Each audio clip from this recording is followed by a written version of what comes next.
Actually, what is politics? Politics, I think politics is the art of changing impossible things of today to the possible things of tomorrow. മനസ്സിലായില്ല. Impossible things of today to the possible things of tomorrow. അതെ അതെ, അതാണ് അതിനൊരു ശരി. So I can firmly say that youth can do that. Hanging process is not practical, but reasons for I have a sister.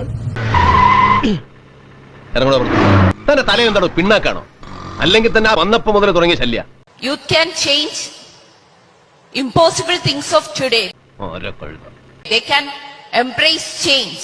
തന്നോട് ഇറങ്ങി പോകാനല്ലേ പുറത്തിറങ്ങിട്ട് ഞാൻ എങ്ങോട്ട് പോവാൻ? താൻ എങ്ങോട്ടെങ്കിലും പോ. Young എന്താന്ന് ലളിതമായിട്ടൊക്കെ പറഞ്ഞാൽ എന്താ? താത്വികമായ ഒരു അവലോകനമാണ് ഞാൻ ഉദ്ദേശിക്കുന്നത്. As you commented that it's very difficult for a normal to achieve some positions or some decision, to grow up to a decision making position. So there must come some change. Everyone should be strong enough to make changes. കോട്ടപ്പള്ളിക്ക് മനസ്സിലായോ? എങ്കിലും ഒന്ന് പറഞ്ഞു തന്നാട്ടെ. വിഘടനവാദികളും പ്രതിക്രിയാവാദികളും പ്രഥമദൃഷ്ട്യ അകൽച്ചയിലായിരുന്നെങ്കിലും ആലോചിച്ചിട്ട് തന്നെ ടെൻഷനാവുന്നു. നമ്മൾ എന്തുകൊണ്ട് തോറ്റു? അവർക്കിടയിലുള്ള അന്തർധാര സജീവമായിരുന്നു എന്ന് വേണം കരുതാൻ.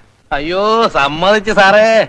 അങ്ങനെയാണ് തെരഞ്ഞെടുപ്പ് നമുക്ക് പ്രതികൂലമായി ഭവിച്ചത്. അതാണ് പ്രശ്നം.